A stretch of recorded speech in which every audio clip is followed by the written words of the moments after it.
All right, guys, we should be once again live. I certainly hope. Please let me know if you guys can hear me. There'll probably be about a 10-second or so delay for me to figure this out. But again, we had just a quick little technical glitch. Hopefully you guys can hear me fine now. Okay, I don't know what was going on. I've done the exact same settings as before, but now it seems to be working, so that's good. So, sorry for the delay. Welcome once again to the Beginner Game Plan webinar. I assume most people are online now, so we'll just crack into it. So we're at obviously the Beginner Game Plan.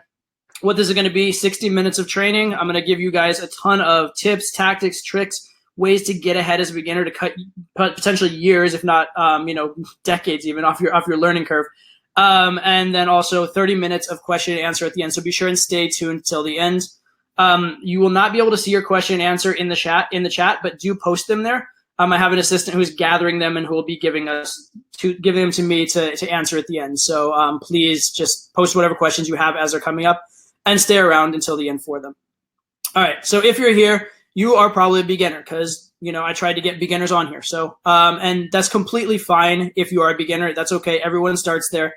I actually started as a beginner myself. When I first started out, it took me technically it took me 10 years to get up the courage to even do an approach. But then beyond that, when I went out to go try and do approaches, I went to a mall for 4 hours, walked around trying to approach girls and approached 0 girls. I wasn't even able to talk to the girls working in the mall, right? The second time I went out, I was finally able to talk to girls working in the mall after 4 hours of feeling like a loser. But to do an actual real approach, it took me a really long time. It was a very difficult process for me. Never mind then that I had, once I started doing approaches, long time before I got numbers, 9 months of going on dates before I got my first kiss. So I basically learned a really, really hard way. Wherever you're at as a beginner, I've probably been there as well. So I was pretty bad at game when I started. But I want to point this out. I never really struggled in game. I did struggle in terms of my results, but I didn't struggle emotionally. I was never thinking about quitting. I was never super frustrated or anything like that. The reason was that game was fun. I felt like I was making progress. And I want to teach you guys not only to get results, but also how to make game fun and enjoyable so that you do want to stick with it. And so you stay on that positive trajectory, kind of the way I did. And the reason why I stayed, positive and things went well is because I had a process. I had a direction. I knew what I was working towards. And so even if I wasn't making the fastest progress at all times early on, I learned to make really fast progress later. But I did feel like I was going somewhere and I knew the outcome. I knew the end result. And more importantly, I had a game plan. Now, my game plan was terrible. My game plan basically involved going up to girls and trying to leave the interaction as fast as possible before I made an ass of myself. And hopefully just getting a quick flaky number at the end of it and hoping it would pan out. So it was a terrible game plan, but at least I had a game plan. And from there, I was able to make adjustments and things could get better. So where am I now? Well, game now is instinctive. It's easy, effortless. I don't have to think about. I have to think more about not gaming than game. Like if I see a hot girl, my instinct is to take a step in that direction and go approach. I have to think about certain times when maybe it's not appropriate to do so. So game's instinctive. It's a foregone conclusion. It's like breathing air or walking for me. It just happens. A lot of my best sets, it just feels like I'm talking and then one thing happens, another thing happens, and I'm back at the girl's place. So that's what we want to get you guys to eventually. So after 2 decades of coaching, I've taught thousands of students, literally thousands. And a good 50 to 60% of those, and the majority of students I've taught over that course of time are beginners. So I've taught a lot of beginners. And one key thing about beginners is that you guys really do need a different approach than intermediate and advanced guys. Specifically, sort of in a general sense, you need a lot more to just get things generally right rather than get bogged down in the minutia of every little detail. But there are a lot of specific things that are different as well. So why do beginners struggle? First is you have bad habits built up over a lifetime. The time from when you realized girls existed to the time when you did your first approach was probably many, many years. And you have a lot of habits of being shy, not approaching girls, being platonic, those kinds of things that you need to get through. And also maybe a lot of bad habits you developed even in the relationships you have been in the past. Next, you have information overload, right? One, you've been programmed with a lot of cultural information from movies, TV, that kind of stuff over the course of your life. And then 2, assuming for you guys on here who've probably watched a lot of videos, you may have watched hundreds, if not thousands of different pickup techniques, a lot of different conflicting theories, and you just don't know how to sort through what is right, what is wrong, what should I actually follow? What's going to get me a result? So you need to just cut through the clutter a little bit. But additionally, there's a lot of bad information out of there. So not only are you overloaded with information, a lot of the information is just flat out wrong. And then here's a big one, trying to do advanced concepts that you're not ready for. It's kind of funny whenever I teach like a live program, like maybe a group program, it's always like the beginner guy who's having trouble approaching. And this is not to make fun of anybody who's beginners, because we've all been there. But the beginner guy is having trouble approaching, who is asking me questions about like, how do I have threesomes? And it's ridiculous, right? You're not ready for that concept if you're still dealing with approaching. And so don't try and do backflips before you can walk. All right, you need to go one step at a time and learn at the right pace.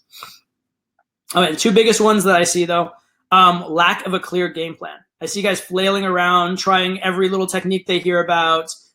Getting discouraged is absolutely a key thing, right? If you can manage to progress without getting discouraged, you'll want to go out and you'll want to keep growing and learning. If you can't, you're going to be in big trouble. And then being just awful at execution. And that falls into two categories. One is no action, right? Not going out and standing around, not doing approaches. And the second is doing action that's like very half-assed or very like lacks follow through, lacks conviction, those types of things. And then also, obviously, as a beginner, you're going to have technical issues, but those we can work through. So beginners usually suck at taking right action.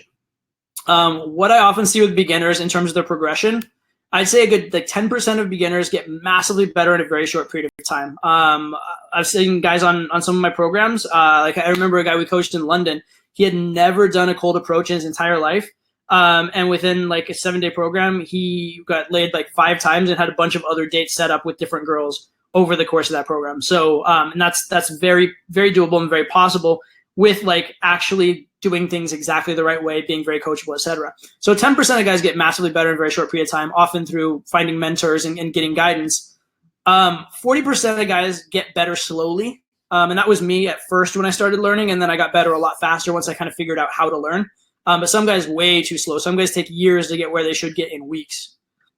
And then about half the guys that I see as beginners, thankfully not a lot of guys I'm coaching, but just guys I see around the community and stuff like that, don't get better and eventually quit. And that's really, really sad to see, because game is actually easy if you can just keep it simple. If you can make the process simple and make games simple, it actually is quite easy. Don't overcomplicate things.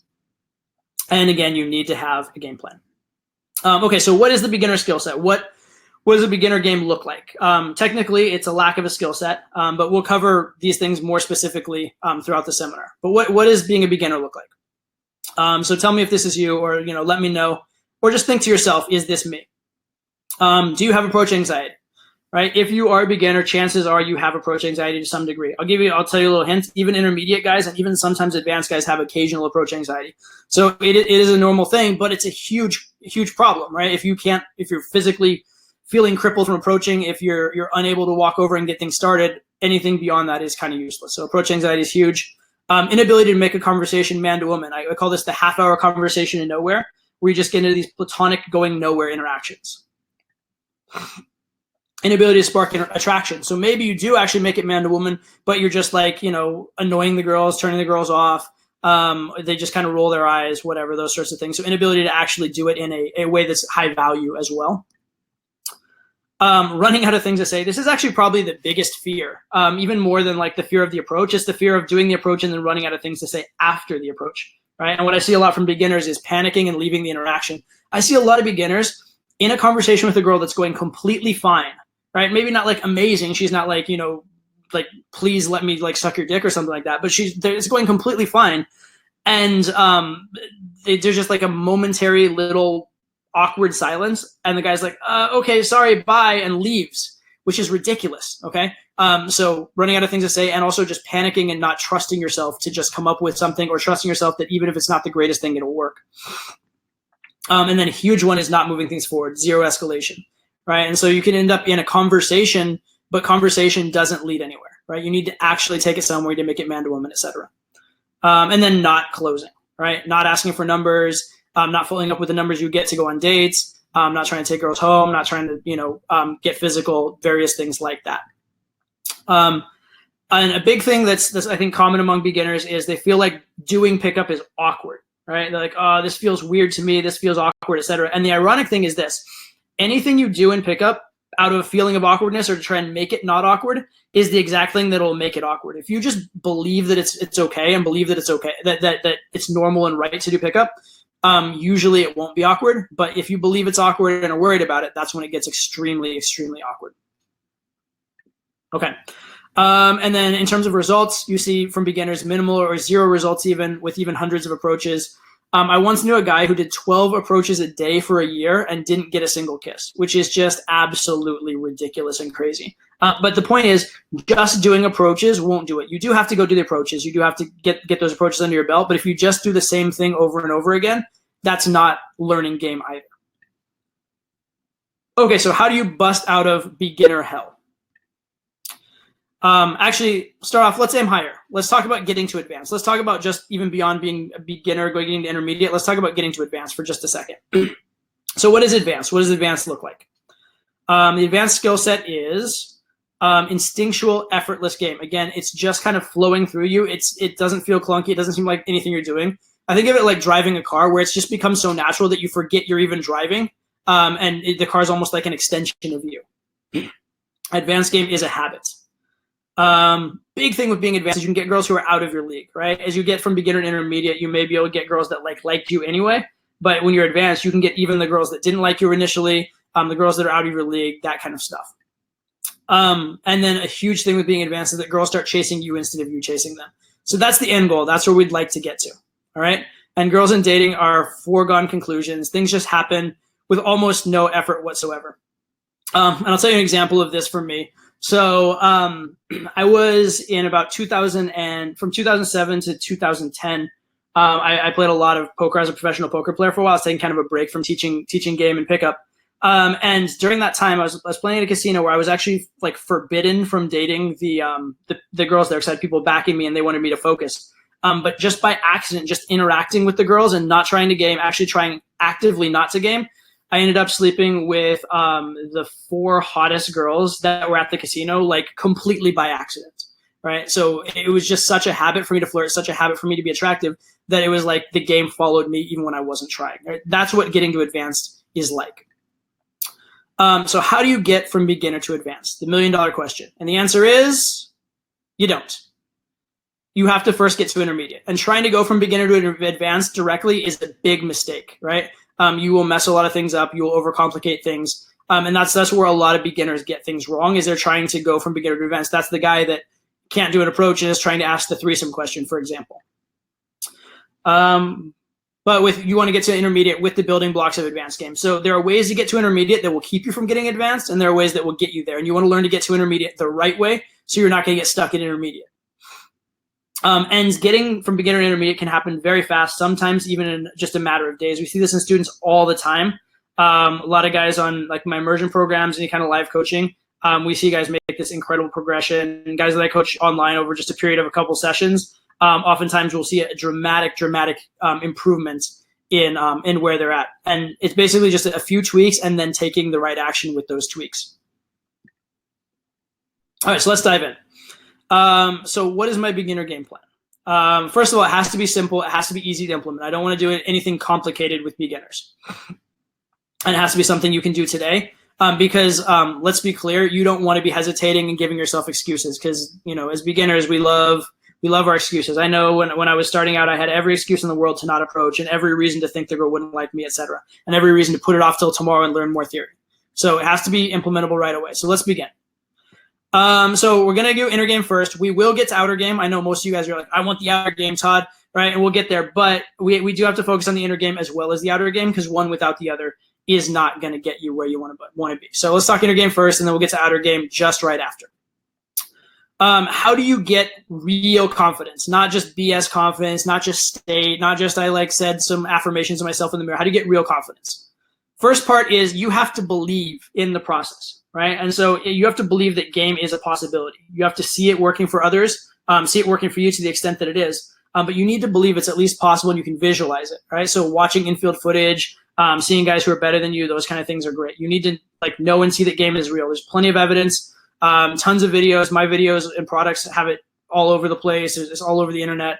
You need to meet guys who are good. That's what I did. When I was first learning, there wasn't infield footage. There weren't a lot of guys who were good, but I did find the top guys in the game, and I went out with them. I saw what was possible, and I saw what they were doing that I wasn't. And I believed it was possible because I had seen it from them. All right. So first thing is you need to at least believe factually the game is possible and find every example you can of it working that you can learn from. Step 2, you want to see constant progress in yourself and positive feedback loops. And this is absolutely critical. All right. So what you need to do is you need to have an honest assessment of where you are, and then you want to make little tiny positive incremental progress and keep it. Like, do something specific to improve, learn what you did if it worked, keep it, and then add on to it and keep growing and growing, right? Positive feedback and finding victories along the way. And step 3, confidence through competence. And this is really how you learn anything. This is how you learn sports. This is how you learn in school, right? First thing you do is you just practice it, even if it's slow, even if it's not perfect, right? And then you practice in a safe place with no pressure. And then, so like in sports, right? You practice slowly by yourself, and then you practice in practice, and then you practice in a scrimmage, and then you practice in the game. You don't go straight to the game. Confidence through competence. Learn the skills, practice the skills, get the skills, and then they're kind of come out of you when the time is right. And step 3B, through confidence through competence.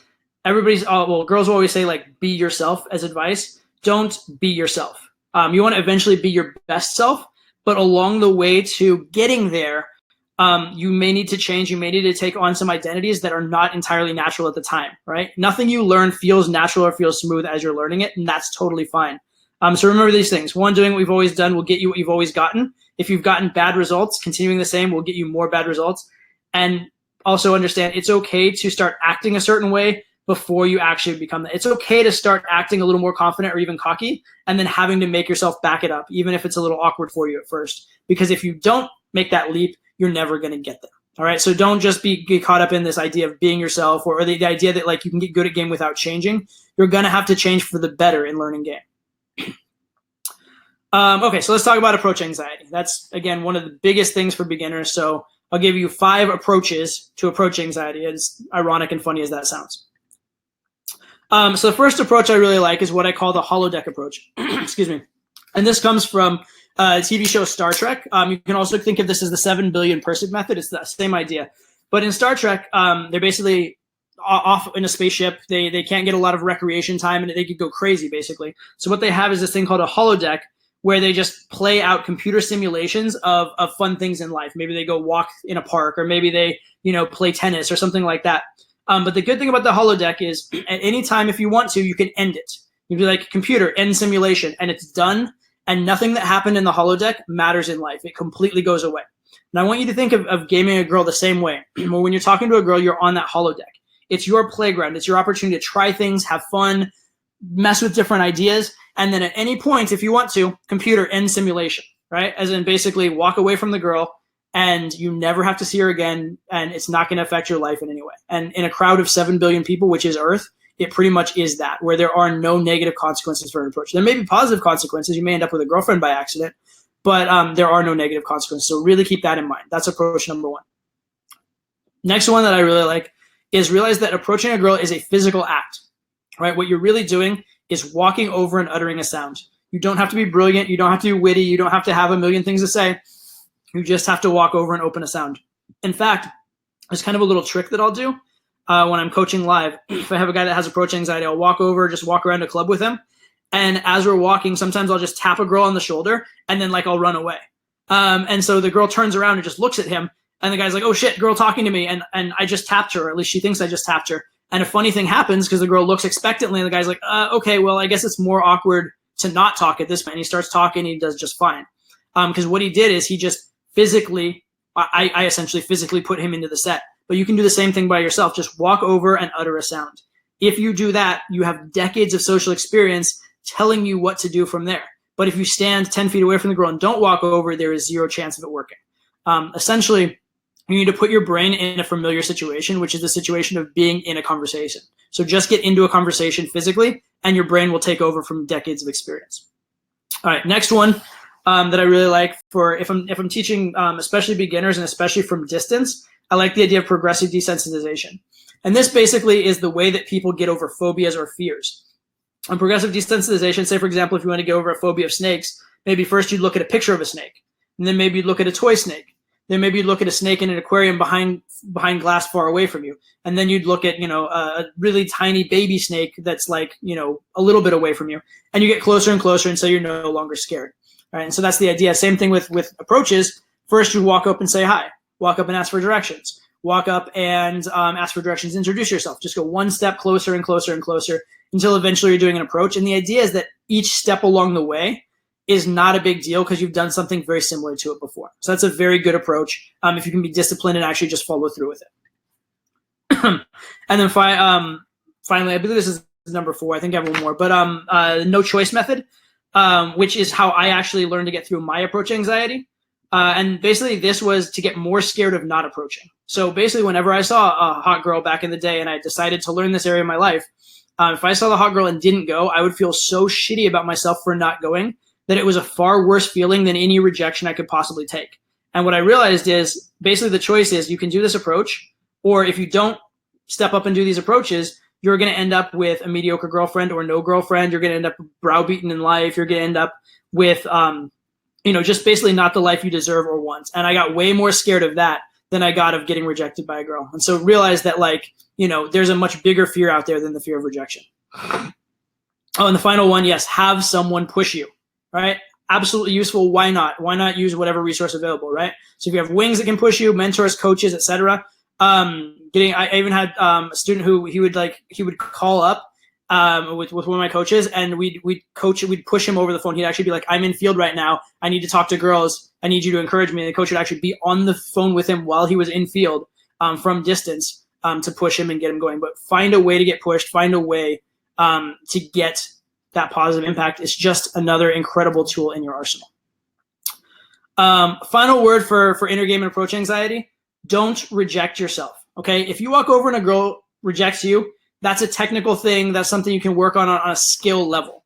But you rejecting yourself, you giving up on yourself, you feeling unworthy, you not giving yourself permission to approach is infinitely worse. And this goes back to, again, how I cured my approach anxiety, which is I had a lot more fear of rejecting myself, a lot more fear of having not learned the skill set than I had of any rejection I could get. So I just decided, look, I can get rejected. I'm fine with it. I'll be happy if I get rejected, but I will be pissed off at myself if I reject myself. So I suggest just repeat this mantra to yourself over and over and over.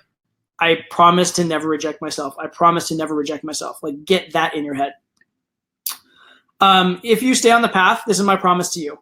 Stuff will get easier, right? The hardest game sessions I ever had to do were those first sessions as a beginner, when I was scared and I had that approach anxiety and I just couldn't even talk to a girl. Once I started doing that, once I realized it wasn't a big deal, once I got that adrenaline and exhilaration and then I lived afterwards to tell about it, it got easier and easier. Once I started getting some successes and some phone numbers and some dates, it got infinitely easier. So understand this is the hardest part. Is this the unfair thing about game in a way is that very first step is the hardest. From there, it does get easier. But take some solace, take some consolation in that, the fact that it does get easier from here. And don't overthink inner game. The biggest answer is going to be action, right? Action is where the game is played. So rather than trying to be perfect, rather than worry about being out of state, any of that kind of stuff, just take the next right action. That is the solution to most things in game. So the good thing about getting out of beginner hell is that once you're out, it is impossible to go back. Once you have learned to get over some of these things, it's so exhilarating. It's so positive. It's such a relief to be out of it that your brain will keep those lessons. You will learn it. So, again, this should be motivation for you. Even if it's hard, push through that first little bit. It is so worth it. Okay, so that's inner game. Let's talk now about outer game, which is probably what most of you guys came here for. Most of you guys are like, Todd, you're the outer game guy. Get to outer game, please. So here we go. How do you get outer game? Well, it's very simple. Step 1, take action. Go out, do approaches, do something. Step 2, get feedback and analysis on what you've done, whether it's you going over your sets yourself or ideally with a coach or a mentor, going over things like that. Get feedback and analysis on what you did, what went well, what went poorly. And then step 3, go out and do it again, but with the new feedback incorporated. That's the idea. It's very simple. Take action, get feedback, take action, right? I call this the feedback cycle. Very, very, very important. And don't overcomplicate it. Keep it simple, right? No one's perfect in the beginning. I was terrible at game at first too. It's okay. If you're on the right path, if you're doing the right cycle of feedback, you will get to where you need to go. Understand failed sets are a huge part of learning. There is no such thing as a bad set if you've learned from it. Okay, so even advanced guys will have sets that fizzle out. Even advanced guys will have the occasional blowout, and that is completely fine when it happens. Okay, I even get blown out to this day, and actually when I get blown out, I'm very happy about it, because especially if I did everything I know right and got blown out, because that means there's something I didn't know in game and it's an opportunity to learn. And that's actually better than a good set, more important than a good set. And don't worry about your batting average at first. You're going to have to do a lot of approaches. You're going to have a lot of rejections. It's fine. Now, again, paradoxically, the goal is to up your batting average eventually, but worrying about your batting average is one of the worst ways to up it. The best way to up your batting average is to focus on the process. Okay? So what is the beginner game plan for outer game? 3 key components. First of all, use some kind of a system. You need to have a structure, a format in place. It's okay to use routines. It's okay to steal lines. It's okay to do these things as training wheels. The end goal, obviously, is for you to be able to go out and do everything completely uncanned, completely off the top of your head, improvised, etc. That's perfect. But you want to simplify the process. It's okay to learn in stages. I had a guy on a program that I did in DC recently, and basically he was having a lot of just trouble of like, what do I say after the open? I'm having trouble getting things to go well. And what I did, basically, I gave him 5 different lines that were good things to use soon after the open. And I said, in every interaction, you have to do 2 of these 5 lines, right? And basically he went out and did that. And a couple hours later, he came back and he's like, oh my God, I've solved game. Like, this is so easy. This is amazing. It's the biggest, like, game works. He was just awestruck, right? And all he did was he copied some lines that he knew would work, and he saw how they fit in. Now, down the road, I want him to learn to create his own lines, but he got to see game in action. He got to see the timing, the implementation, the reactions, all those parts of game, because he was basically stole some lines from me and used them in field. It's totally fine to do as training wheels. Very, very useful to do. Secondly, you have to escalate. Game is escalation. All right, just having a conversation with a girl is not actually gaming at all. Also, girls by their nature will not escalate on you. So if you want an interaction to go somewhere, you have to take it somewhere. Finally, and this is very important, if you're not escalating, you're not going to get feedback. If you're just talking to a girl, you're not going to have any way of knowing whether the interaction was good. But if you try and get a phone number and don't get it, you'll know it was bad. If you try and get a phone number and do get it, you'll know it was good. If you try for a kiss, you're going to know whether it was good or bad, those kind of things. So it's only when you're escalating and seeing whether she says yes or no to the escalations that you get actual real feedback, and you get to actually find out if what you're doing is good or bad. So it's a very key part of the learning process as well as the execution process. And then a suggestion, lean towards direct game at first as a beginner. So with that in mind, my favorite opener for a beginner is something direct. Now, ideally soft direct. You don't want to be like, hey, your ass looks nice in those pants. That's a pretty bad direct opener. Or even the, hey, I thought you were cute, I had to come over and meet you. It's okay. It's not bad, but it's not the ideal opener. Ideally, I suggest soft direct. So some examples, hey, you have a very intriguing look. That's a really, really good general example. It is showing interest, but it's not giving all your sexual power away, anything like that, right? Or if you're going to say, hey, you look cute, don't be like, hey, you look so gorgeous, and I had to be kicking myself if I didn't come talk to you. Be like, hey, you look kind of cute, so I wanted to come say hi. That's a much softer version, right? So you want your direct to be at least softened a bit. So congratulations. Soft direct opener, now you've opened. Right? And the reason, by the way, why I suggest the soft direct opener for a beginner is that it at least progresses you through the interaction. A lot of beginners will go in with something very conversational, and then they'll have the 30-minute conversation and know what. And as I mentioned before, game is escalation. If you're not incorporating escalation, you're not going to learn anything. You're not going to go anywhere in your game. So congratulations, you did your direct opener, now you've opened. Now what?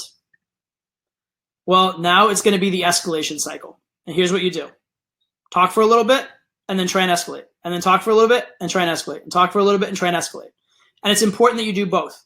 A lot of guys either talk and talk and talk and never escalate, and that ends up with the half-hour conversation in nowhere or the friend zone.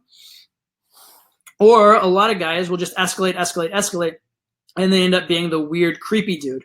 And that's not going to get you anywhere other than a rejection and weirding girls out. So what it is this like making the conversation normal, like normalizing it through general conversation, little bit of escalation, reminder it's man to woman, and push things forward. Converse a little bit, man to woman a little bit. Back and forth, back and forth. And big note, escalation is not just physical. There are different ways to escalate. You can escalate physically, You can escalate verbally, and you can escalate logistically. Verbally meaning make the conversation topic or the intimacy increased, like more towards sex. And then escalating logistically is moving the girl around, right? Take the girl to go sit down, take the girl for coffee, et cetera, et cetera.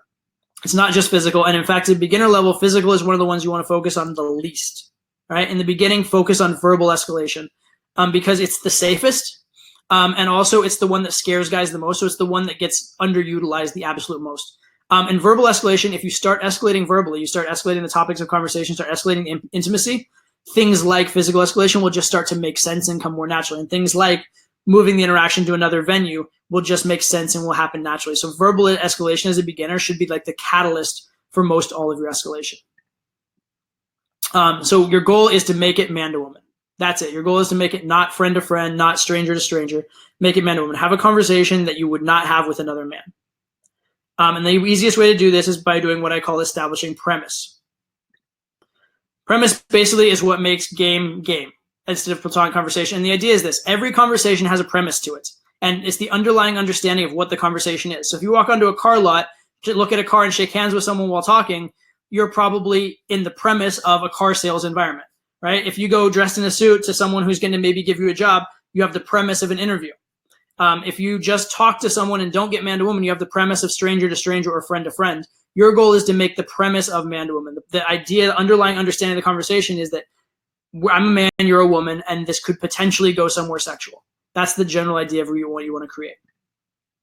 And the easiest way to do this for a beginner is direct lines. Things like, you're actually quite cute. Now notice it's not, you're so hot, I love you. It's a little bit qualified, actually quite cute, right?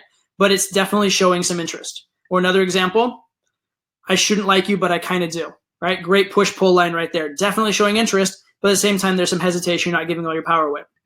Another line, part of me likes you, part of me isn't so sure. And by the way, feel very free to steal these lines, very free to try out these lines. They work, I promise. The key is that once you inject premise into the interaction, once you create the idea that it's man to woman, it changes everything else about the interaction. So for example, take the boring get to know you questions. Where are you from? What do you do? Those kind of questions that you're not supposed to say in game, right? They're bad, they're boring, they're awful. They look like you're running out of things to say. Add a little premise and all of a sudden they're still not great, but they're not that bad, right? So instead of, hey, you're kind of cute, so I'm curious, what do you do? That now, the what do you do is no longer a sort of aimless, stupid filler question. It's actually a qualifier. You're kind of cute.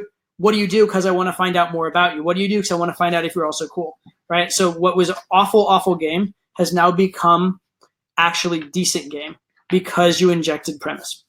Okay, so it's so important, not just for its own sake, but because what it does to the rest of the interaction. And the idea here, again, it changes the meaning of the conversation because premise is the meaning of the conversation. It changes the tone, changes the meaning. And premise is absolutely key for beginners. It's like a light switch for a game. Until you turn on that light switch, you're not gaming. It takes you from boring platonic sets to actively flirting.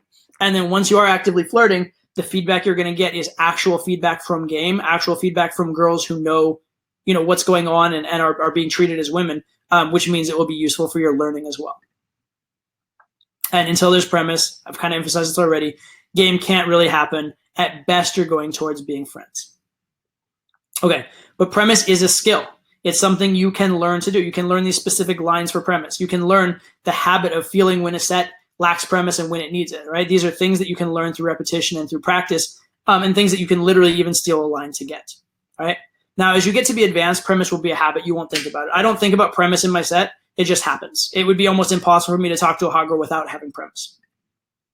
And at a high level, it will become subtle. It will become clever.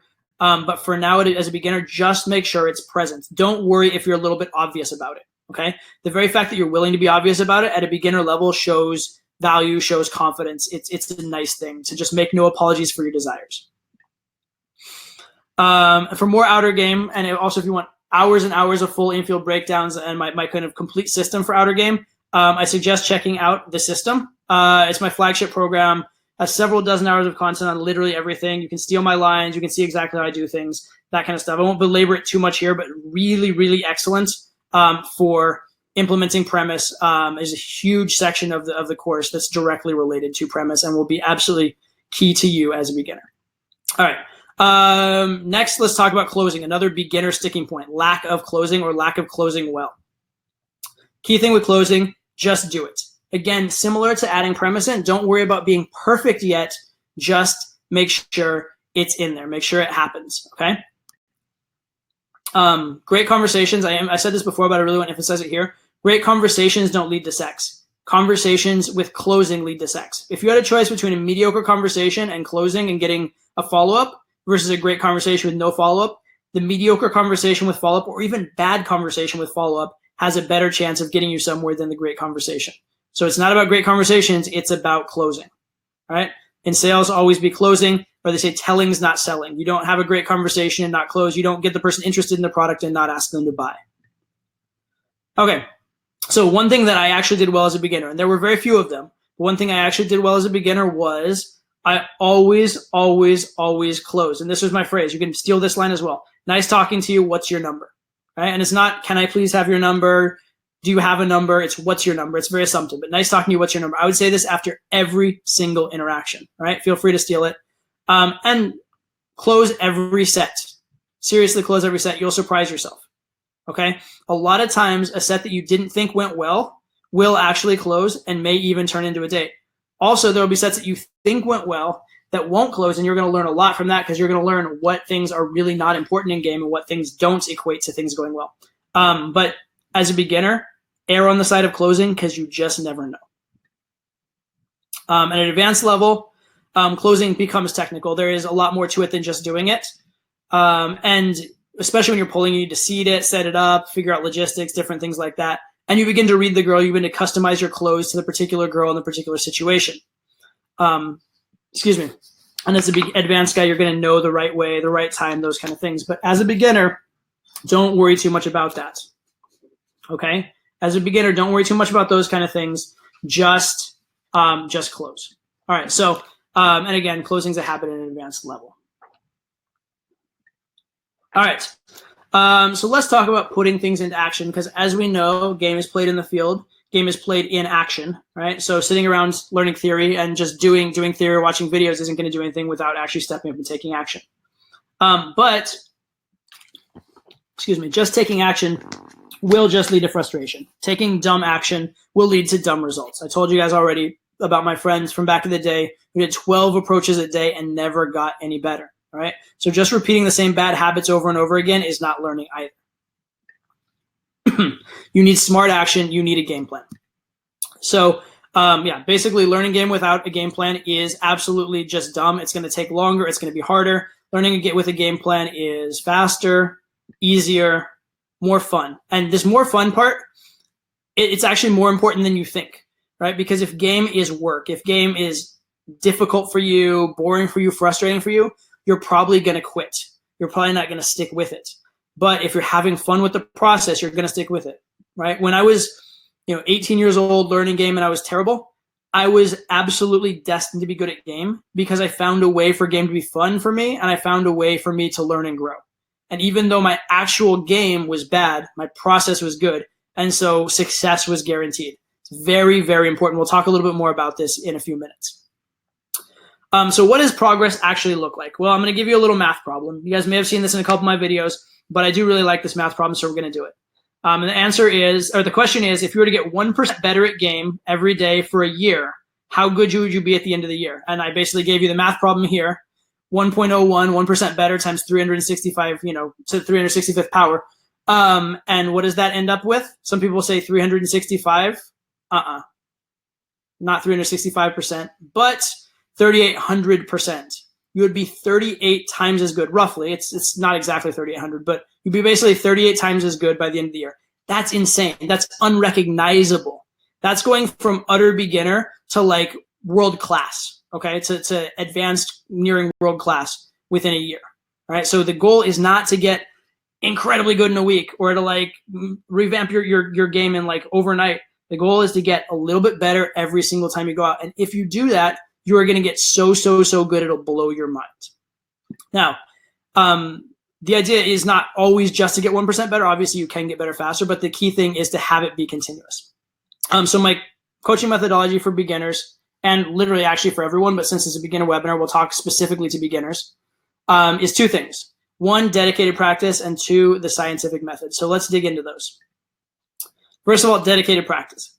Dedicated practice means rather than just going out and getting hours in the field, just getting reps, it means actually specifically working with a desire to improve, and ideally a desire to improve a particular thing each time you go out. So maybe you go out and you say, today I'm going to work on my opening by doing exactly this exercise. Or today I'm not closing enough, so now I'm going to work on moving the girl around continually throughout the interaction every single chance I get. That's dedicated practice. It's a specific focus every single time you go out to something that makes sense for you to be learning at that point. That's dedicated practice. And by the way, I mentioned this before, often it's a lot faster than 1% that you can get better, but the goal is just try and get 1% better, because if you do that, your progress will be plenty fast. Scientific method basically is the idea of having an idea of how game works and what you're trying to do, and then analyzing your results to see if what you're doing is working. And then each time you with your dedicated practice, each time you try something new, you want to see, did it work? Did it not work? What's my reasoning for why it didn't or didn't work?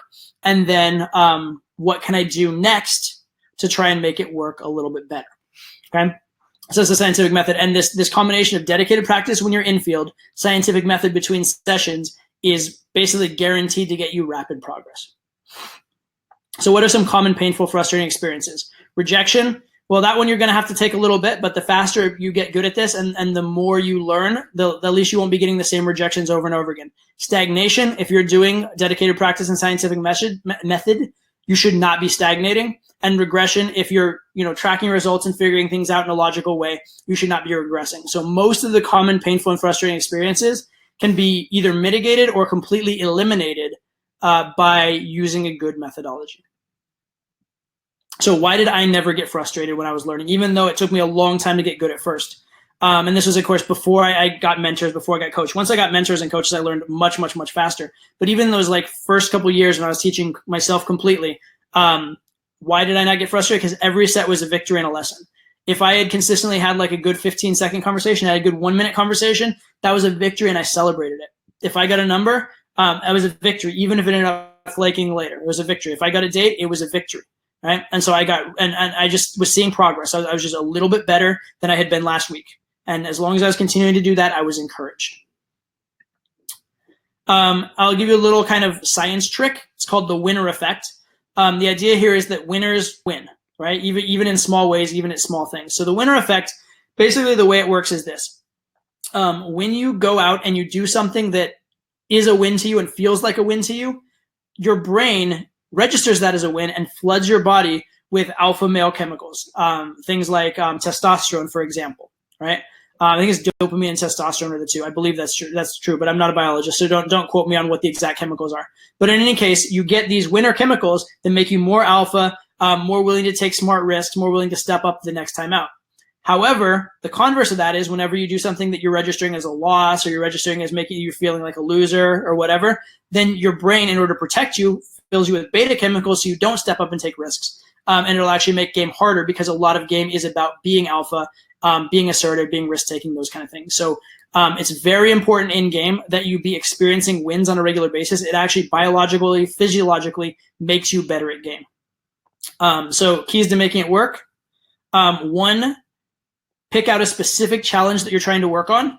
And actually name it and structure it, right? Most guys don't even know what they're working on, so they're kind of haphazard. They haven't identified for themselves what would be a win, what would be a loss, and so they're not experiencing wins. A lot of people by default end up thinking the only win is sex. And as a beginner, if every time you don't have sex it's a loss, of course that's frustrating because you're not going to be having sex most of your sets. The next thing is the challenge shouldn't be too easy and it shouldn't be too hard. And here's where I take a lesson from video games, which are some of the most brilliantly designed things in the world. So when you play a video game, at first you're probably terrible at it. At first, excuse me, at first you don't even know how to use your controller. You don't know what you're doing. But at the same time, the first level is really easy, so you can still experience some success. You can get a little further and a little farther, and you're encouraged. And then eventually you pass that first level and you feel like a winner, but then the next level is a little bit harder, so then you're challenged and you're struggling again. And now think if the levels got too hard too fast and you were really frustrated, you'd probably quit the game and wouldn't want to play. You'd throw the controller, be like, the game's cheating, fuck it, right? On the other hand, what happens once you beat the game a few times and it's too easy, you quit because it's boring. So the idea is to be adequately challenged, but not overly challenged. And again, erring on the side where you can win more often than not. So how do you apply it to learning game as a beginner? Start small. Set small, attainable goals. It's a lot better to set small goals and hit them, and set small goals and hit them and gradually ratchet them up, than to set a big goal and be frustrated right at the start.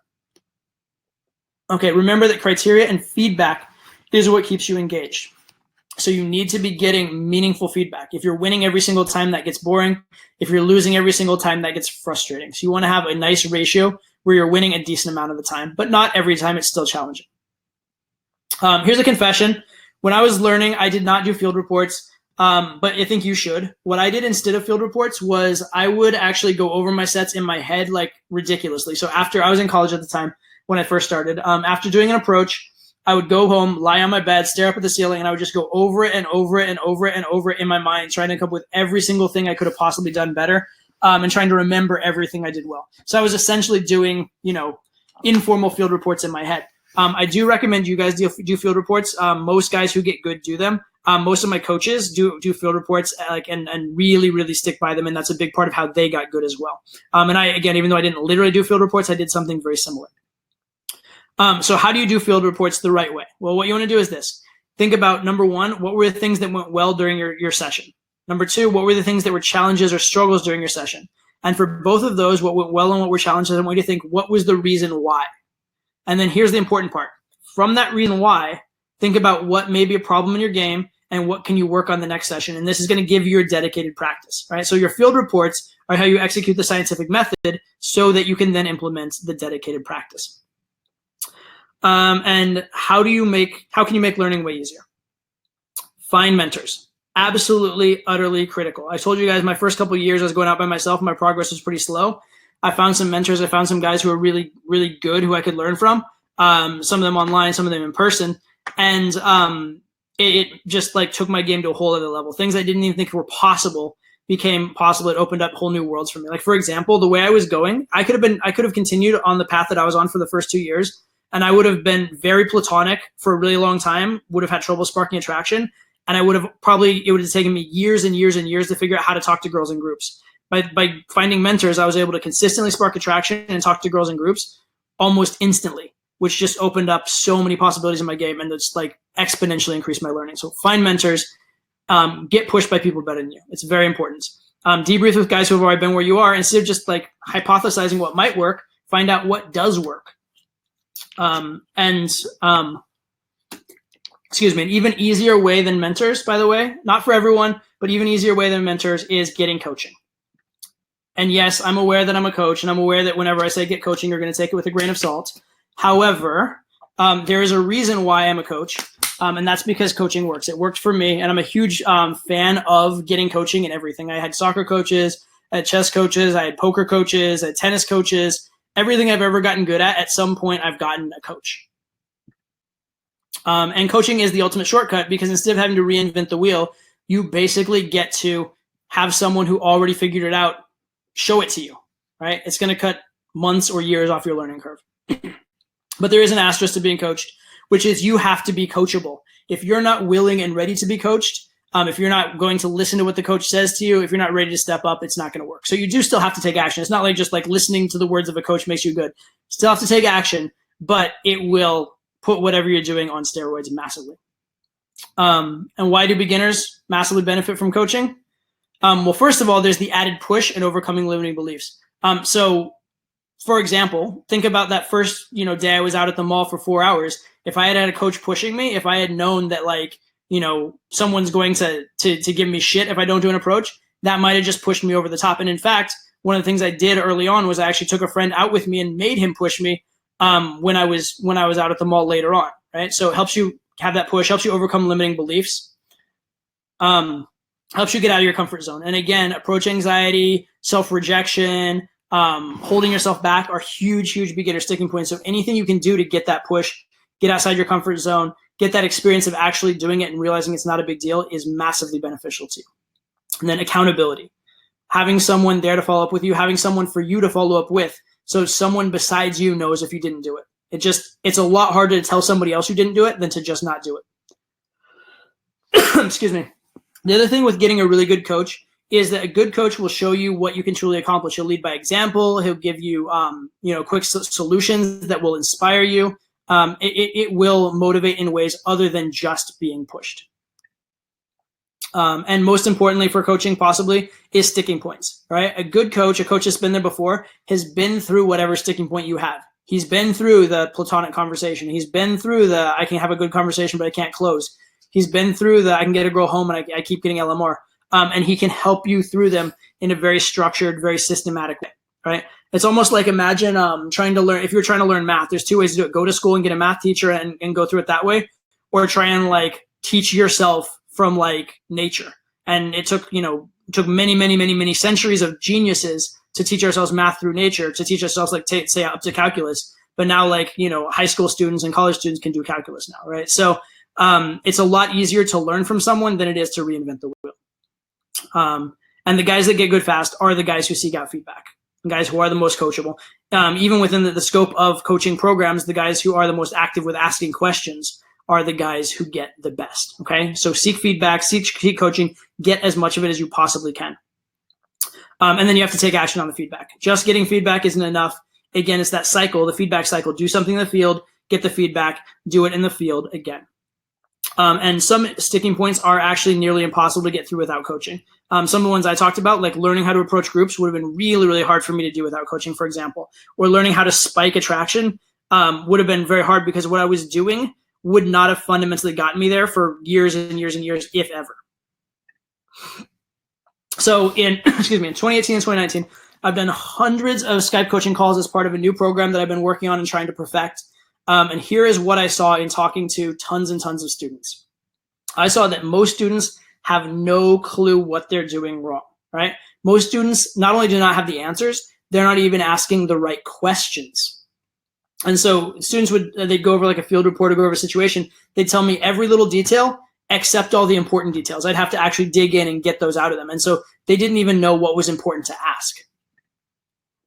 And so most beginners also on top of that needed a push, needed accountability. Most guys knew they needed to take action, but just weren't doing it, right? And so as soon as they started being coached, as soon as they started working with me or my coaches, they started taking way more action and stepping up way more than they were before, all right? So you need that push, you need that accountability. It's going to help. Because let's be honest, beginners love excuses. They love finding a way out. They love thinking, or we meaning me years ago and you now. I loved, you love, possibly.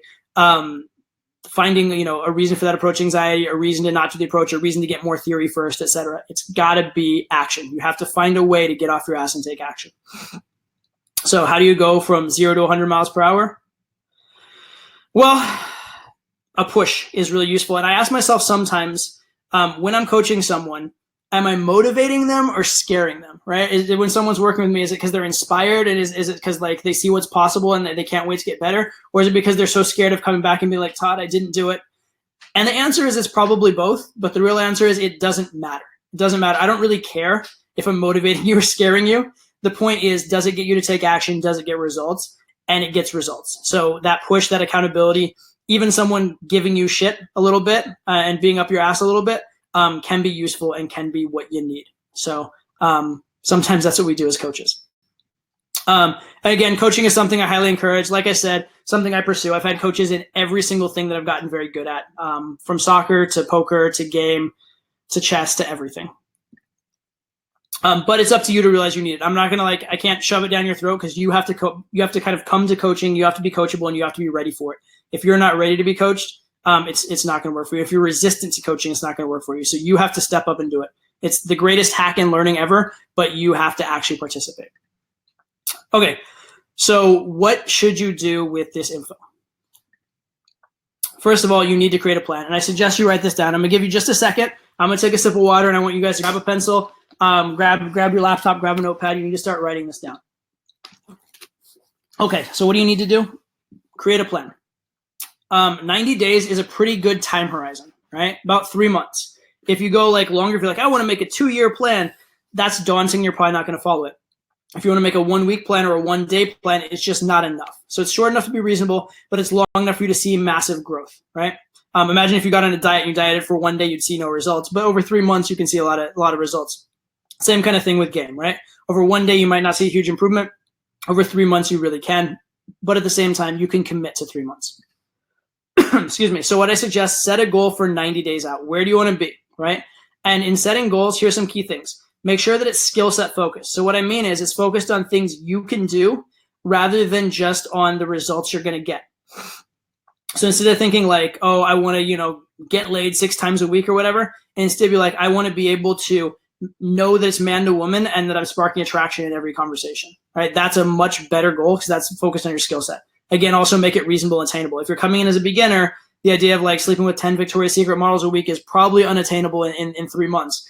But the idea of having, a lot of dates with a lot of different girls, actually having sex and like seeing consistent progress and the girls getting hotter and hotter is very, very doable in 90 days. So you want to set like, reasonable goals. And remember again, if you set a goal and you set a 90-day goal and hit it in 30 days, you can always make a new 90-day goal. This happens to a lot of guys who I coach. They set a goal, they think it's very high, they attain it, and then they set another goal. And that's fine. It's better to set something small and hit it and make a new one than it is to overreach and get frustrated.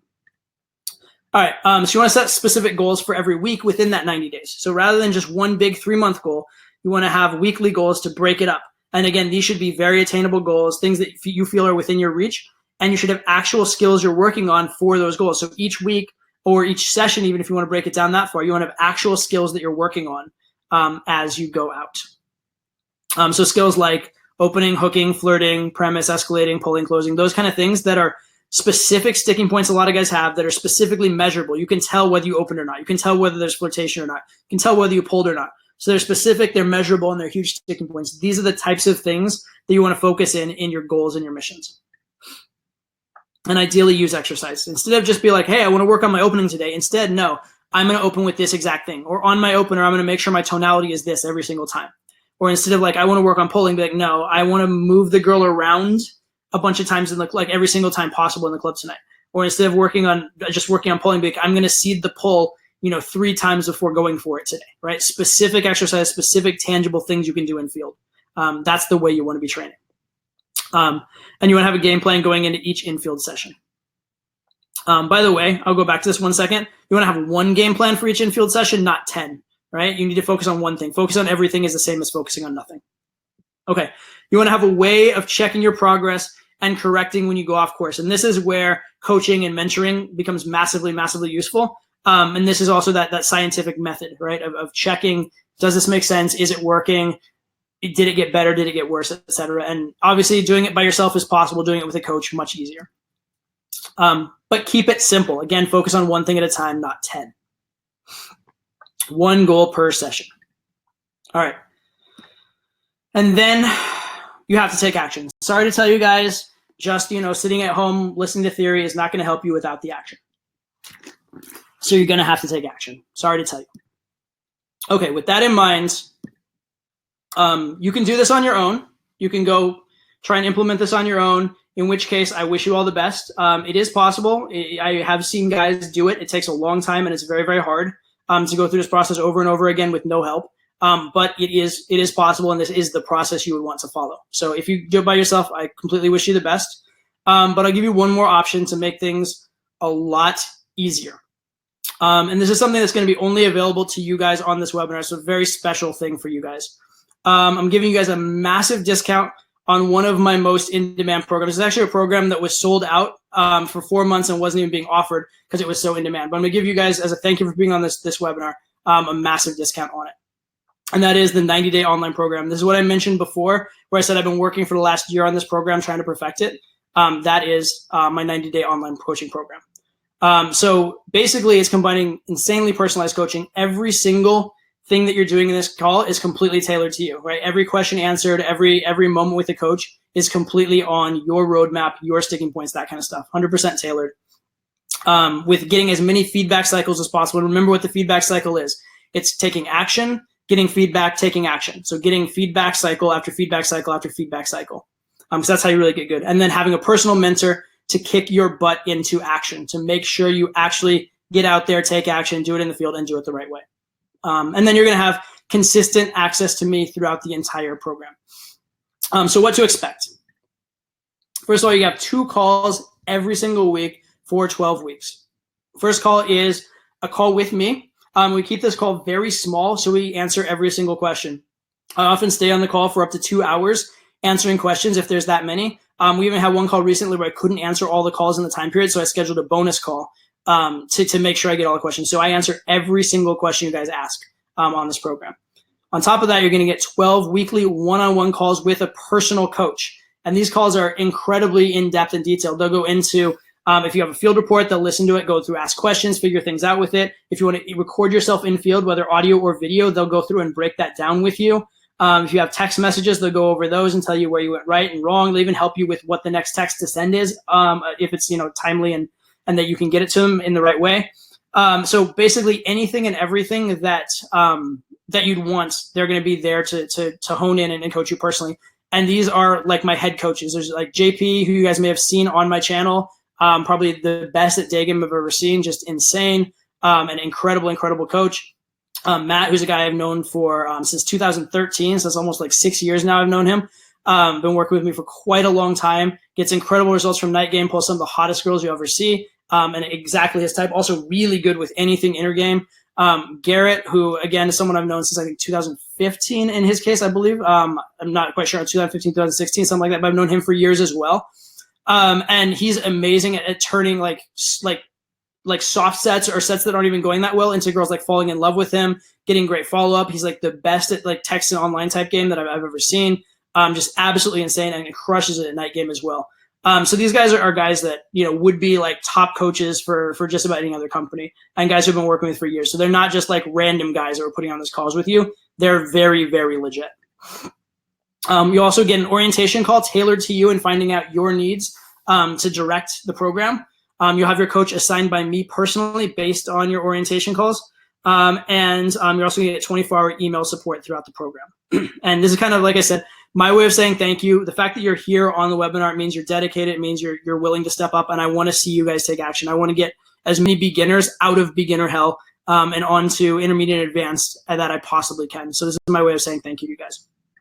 This is pretty insane. But on top of it, there are bonuses on top of that insane discount. Bonus number one is I'm going to give you a free one-on-one call with me. This is a 1-hour call. Normally I charge $500 for this.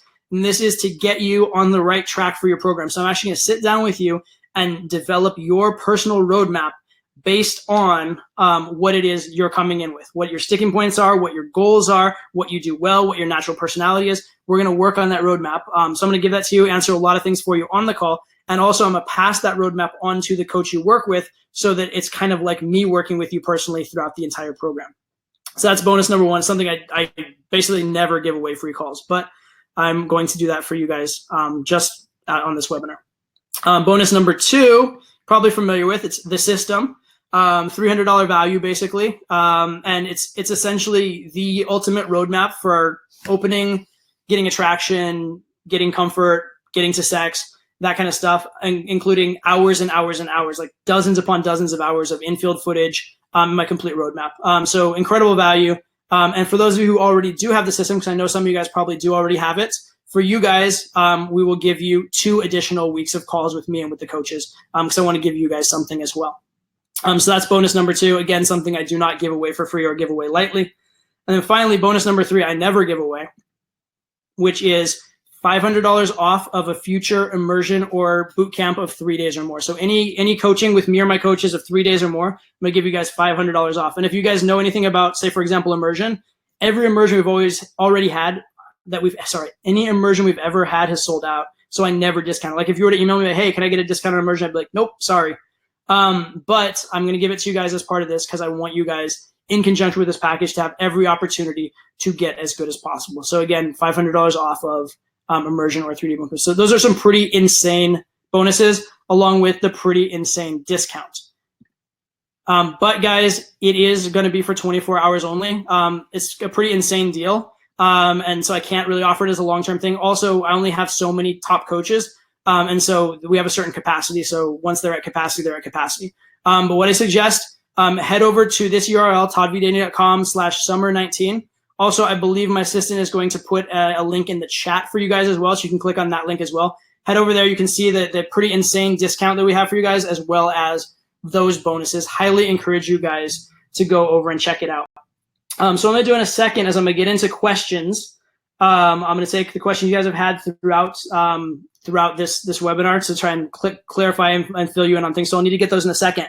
But while I'm waiting for the questions, I just want to emphasize to you guys, this course, first of all, it's a special offer, so take advantage of it while you can. But this is something I've been working on for basically the last year as one of my like most centrally focused projects. And we've seen incredible results from the guys who take action. I do want to emphasize that you have to take action. It's not something where it's just like magic pill, snap your fingers and you get better. You do have to actually go out in the field. You have to take action. But the guys who do, we've seen guys come in as beginners, and then halfway through the program, they're asking, like, first week of the program, they're like, I have approach anxiety. I've never done an approach. What do I say? Midway through the program, they're like, I have 3 different dates this week. How do I balance them with my work schedule? Right. So we see massive progress. But again, guys who take action. So can't endorse the program enough. Head over to this link again, toddvdating.com/summer19, or check the link in the chat. All right. So head over there, check that out. What I'm going to do in the meantime, I'm going to call my assistant over here. It may take him a second. And we're going to get some of you guys' questions from the actual webinar. And I'm going to take about half an hour here and just answer the questions that you guys specifically had. So stay tuned. Hopefully, I'm pretty certain you're going to get some really good information over the next half hour as well. All right, what do we got? Can we set this somewhere? Maybe? Mm-hmm. Okay, first question. How did you manage to finally do real cold approaches and stop walking around the mall for 4 hours? Really, really good question. There was a few different factors. Factor number 1 was I actually took a friend with me and told them that I was planning on doing it so that I was embarrassed if I didn't, right? So this is along the lines of like getting a coach or getting a mentor. I needed someone to help push me, and that really made it kind of more painful for me not to do it than to do it. So that was one big thing. The second thing that I did was I came up with a plan. So I was, at the time I didn't have great information, but I was scouring online for the right information. I came up with a few specific game plans of openers I wanted to try. Like one thing I tried specifically, it was called the cologne opener. Going in the mall, you spray a cologne on one wrist and the other wrist, and you go up and say, hey, excuse me, I need your opinion. Which one of these smells better? Which one of these would you get? And by doing that, I gave myself kind of an excuse to approach, and I got myself over it, right? And so I ended up having these non-premisey approaches, but at least I was approaching. And so it was essentially that progressive desensitization that I talked about, where, it's progressive desensitization where I started off doing something really, really easy, really simple. And by doing that, then I was able to then do more and more advanced approaches, right? And this is what kind of me and my coaches work with you on when we coach you is, finding out what are your leverage points. Is accountability and getting a push a big leverage point for you? For most guys, it is. What kind of progressive desensitization type stuff might work? What's scary for you? What's not scary for you? What are some nice little progressions we can do with you so that it feels easy and simple to get it? And then also, you're worried about what to say. What are some specific lines you can say, et cetera? So it's a combination of those different factors. Combination for different factors. Okay, next question. This is a program-related question. Is this primarily for beginners, the coaching offer? No, not necessarily. We did in January, the one other time that I've ever done any kind of offer on this program. The offer was for intermediate to advanced, and we really love coaching those kind of people as well. So whatever coaching you do on this program, it's 100% tailored to you. Again, you're getting that one-on-one call with me, you're getting one-on-one time with the coach, and you're getting the coach chosen based on your needs. So there are all of my coaches are amazing, but some of my coaches specialize, right? Some of my coaches they prefer day game and are insanely good at day game and very, very good at night game, but they're like world class at day game. If you're interested in day game, we'll try and give you more of a day game coach, right?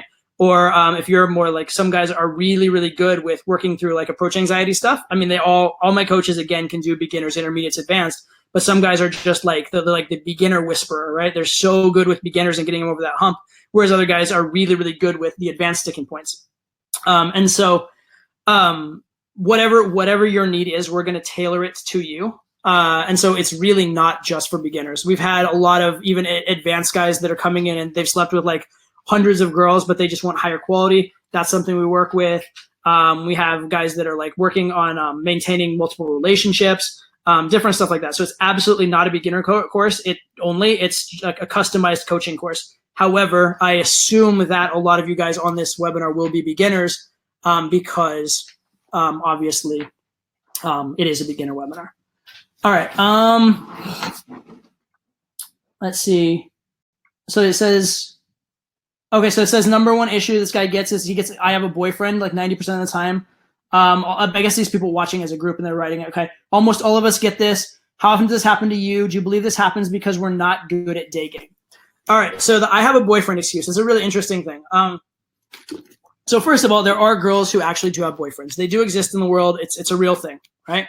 And so no matter how good you get at game, you will occasionally get the boyfriend objection. But it happens a lot more when you're bad at game. When you're bad at game, you get it a lot more. You also get a lot more dismissively and a lot more negatively, right? So when a beginner gets the boyfriend objection, it's usually, no, thank you, I have a boyfriend, goodbye, right? When an advanced guy gets, I have the boyfriend, oftentimes it comes up by accident in the conversation, right? Like I'll be like, oh, so what brought you to the stage? She's like, oh, I moved here with my boyfriend. And then maybe she'll kind of like think for a second, be like, oh shit, I didn't mean to say that, right? I didn't want to tell him I have a boyfriend. And so I'll actually get the I have a boyfriend objection by accident where it's coming up as just it was just part of the conversation.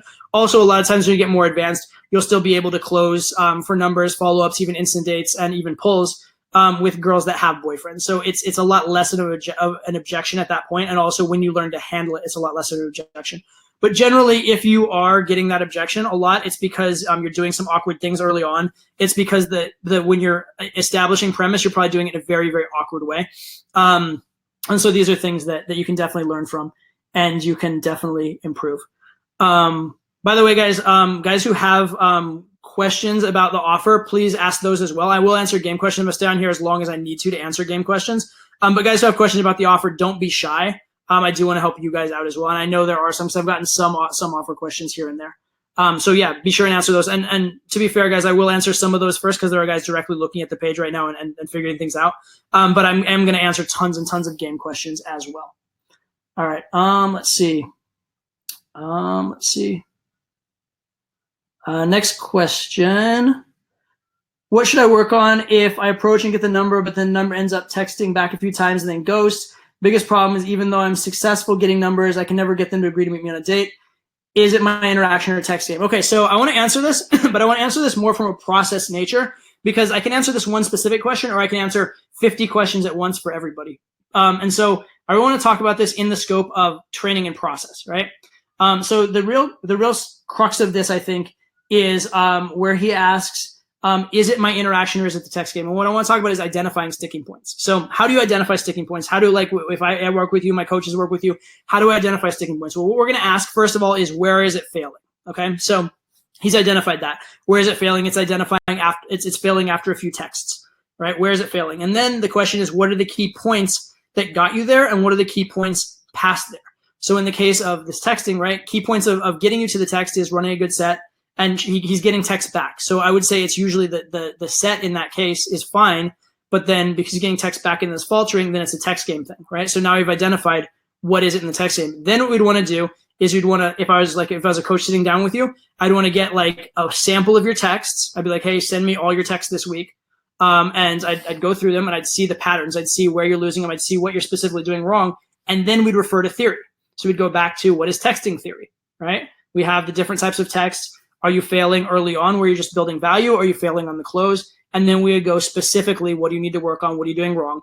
And then what we do is we'd hold your hand through a few texts, right? Have you compose some text, and then we'd be like, okay, don't do that because of this. Don't do that because of this. And then eventually we'd turn you loose to do it on your own. So that's really the process is first identify the sticking point. So that's what me and a coach will do with you. Identify the sticking point, identify the possible reasons why and the specific area where it's happening, right? Come up with theories as to why and look at the data, right? Look at what's going on. And then we'll work you through it by holding your hand at first and then turning you loose. And that's how we're going to work on just about any sticking point, whether it be texting or any other one, right? So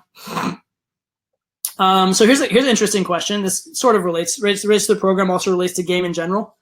This question is, how would you screen a coach or mentor to know if they're actually legit in game or in other fields? And by the way, guys, one other question, is this really a 24-hour offer? Somebody asked that. Yes, it really is a 24-hour offer.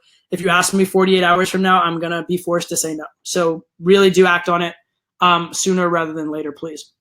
Okay, so how would you screen a coach or mentor to see if they are good? All right, first one is any kind of sample and evidence you have. So for example, with me, I would say go look at my infields. Go look at my videos and the things I teach in them and ask yourself, one, does it make sense to you? 2, ask yourself from your own experience, does it seem similar to your own experience, right? So check for validity and check for proof and evidence, right? Or say, for example, a guy like JP, he has a ton of infield out there as well, right? And that's the level my coaches are at, is at that like JP level. So someone like that, a lot of evidence, a lot of stuff out there, right? So check that.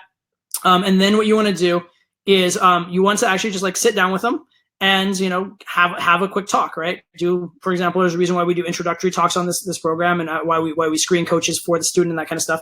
You want to sit down with them and check and see, 1, if when they ask you questions, they seem knowledgeable. 2, to be fair, if they seem knowledgeable yet humble. What you want is a coach who knows the answer to almost everything, but then the times he doesn't know the answer is actually willing to openly admit it, but then also willing to try and help you through how to find the answer and willing to go look for the answer himself. So you want that combination of knowledgeable but humble, which I think is really, really important, right? You don't want a coach who knows everything, because the moment you know everything, you stop learning and you start falling behind. But really, really look at evidence and look at relatability to your own life, right? And look for infield proof. The other thing that's really good is recommendations from people you trust. So if you know someone who's good and they're recommending someone else as good, that's usually pretty valid, as opposed to just, you know, throwing darts randomly. So those are things I really check on. And just for reference, me and my coaches, we have some articles written. We do have infield written. There's a lot of resources where you can check that stuff out as well. And end of the day, you have to decide for yourself, but definitely try and decide based on evidence as much as you possibly can. Let's see. Someone asked program related question. Is there a refund after a few days? If I change my mind, please answer. I'm about to buy based on the info. So yes, there is a refund offer. I believe it's 14 days. So 2 weeks into the program, and that's once you actually start the coaching. So before that, you're going to have the introductory call, the call with me, and then 2 weeks of the coaching. And by that point, you should have a pretty good idea of whether the program is good and whether it's working for you. So you're going to get the introductory call, giving you a roadmap. You'll get the call with me, and then you'll have 2 calls with the coaches. That's basically 14 days. And then at that point, that's when you could do a refund up through that point. So there's a good long, you know, chunk of time to figure it out. I want to make sure you guys are completely satisfied with this program. I would rather have not a customer than an unsatisfied one. So I'm totally fine with that. And yes, there is a refund policy on this program. Okay. Next question. I have a complicated situation. I have a Chinese immersion school where I have to speak Chinese in an isolated environment. Is there any way we can move this if I buy or make it work? It starts at June 21st. Yeah, that's totally fine. We've had guys do that in the past. Like a lot of guys are like, hey, I want to take advantage of the offer. I'm bought in. I want to do this. But there's this weird thing where I'm away from the internet for 2 months, or there's a weird thing where I'm going to be at like this place where there's no girls for the next month or something like that. Yeah, totally fine. I understand. If that's the case, what you can do is sign up and we'll just move your start date. But you can still take advantage of the offer. You can still get the huge discount and all the bonuses and that kind of stuff. So it's definitely still available to you guys. And you can just start with a later date. You just need to let us know that when you do your introductory call or in initial correspondence, just so we know how to prepare and how to best deliver the course for you. But yeah, that's pretty common. I would say probably about 20 to 30% of guys who do the course delay by a few weeks or maybe even up to a month, just for various life stuff, because they weren't necessarily at that place. I do encourage you guys to get started right away if possible, but I understand life gets in the way, so it's fine.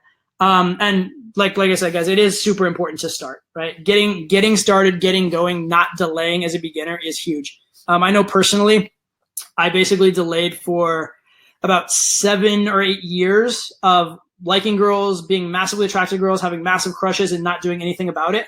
And that really, really hurt. And when I started, I wasn't that great, but just getting started was such a relief, such a boost, and started getting me such a difference in progress. So really, guys, I do encourage you guys, if you're thinking about this at all, get started, right? And with the coaching, if you have to delay because of life, I get it, but try and start that as soon as possible.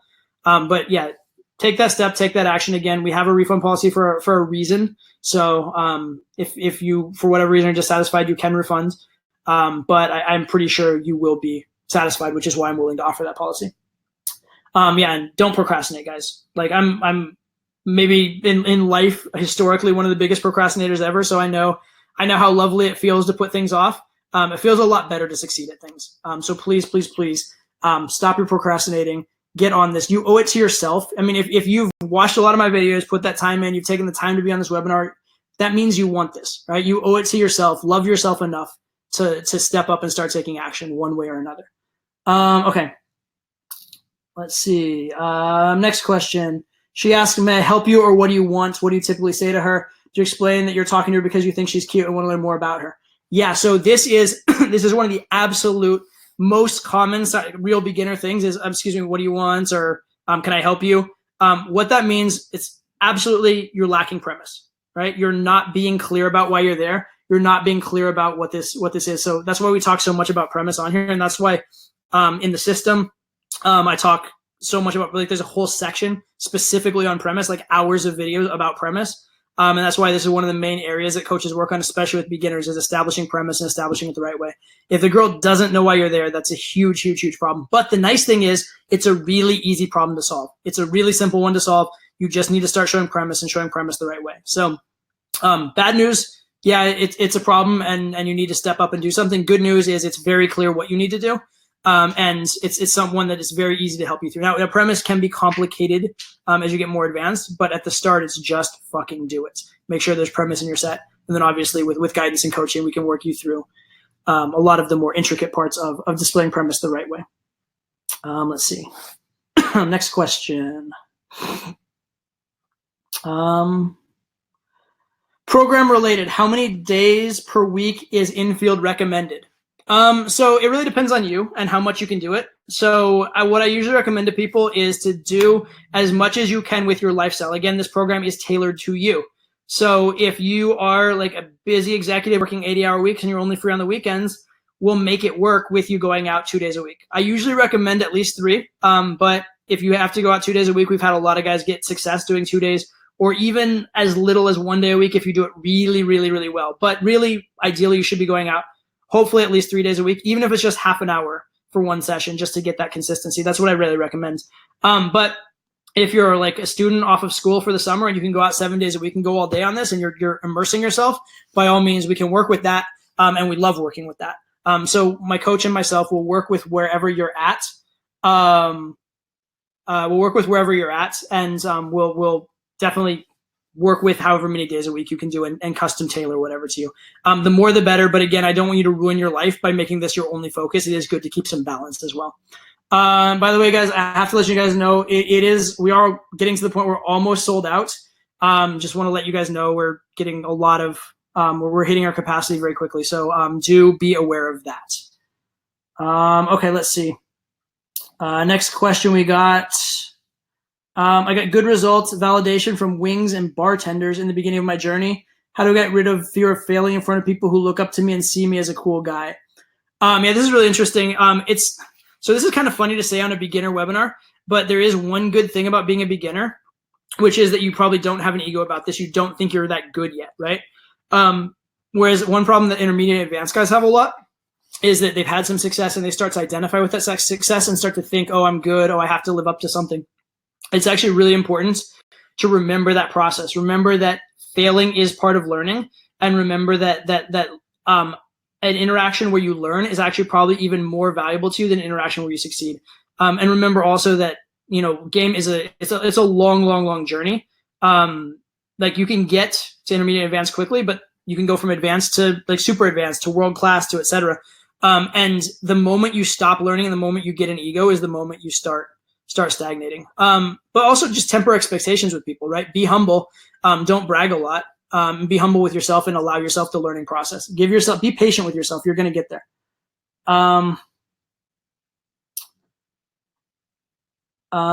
This is an interesting question. Someone says, what's more important for permanent transformation, mentoring or coaching, or must you have both? So I'm going to take a stab at what you mean by the difference between mentoring and coaching. So for me, mentoring, I guess, means getting advice from someone and getting sort of like guidance, and coaching means getting more like hands-on feedback. And I would say both are very valuable and both are important.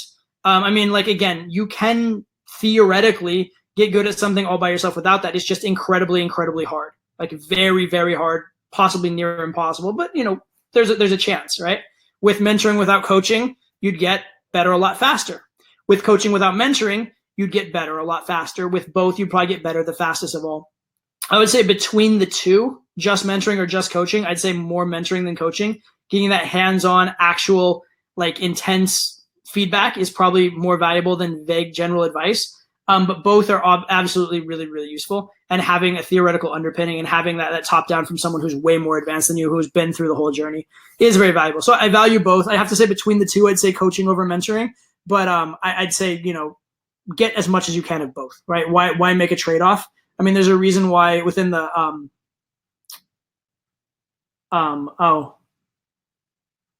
gotcha. Oh, sorry guys. That was sorry, my bad. I missed someone that gave me a message. Okay, sorry. Okay, so sorry. I when I said almost sold out, that we're getting a lot of sales for this. We're not almost sold out for this yet. I was clarifying that we have an immersion program that's currently almost sold out. And so I'll mention that to you guys as well. Anybody who's on here who's interested, who's in London, by all means, you can check that out as well.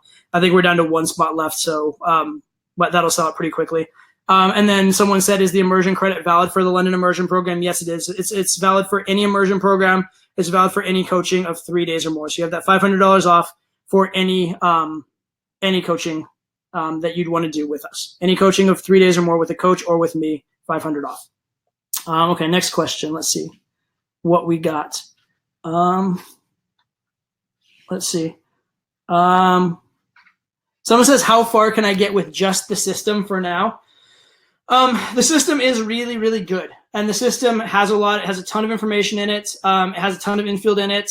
And I have tons of success stories. If you even go to the system websites, there are a ton of success stories from the system specifically. Guys who, got the system and then got like their first same day lay that very same day after they binge watched the entire thing.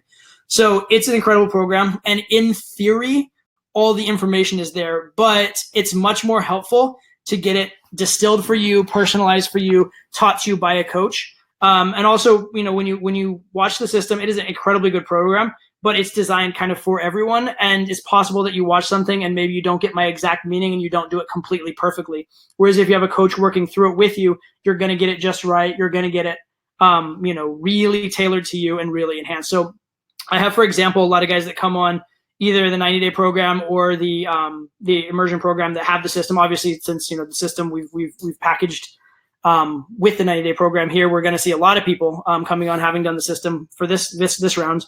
I see a lot of guys who got massive progress with the system, but then they got to a certain point where they needed a little push, or they're reaching a plateau because maybe they misunderstood something, or maybe there's some concepts that were like the gaps a little advanced for them, and they need a coach to go in and be like, okay, cool.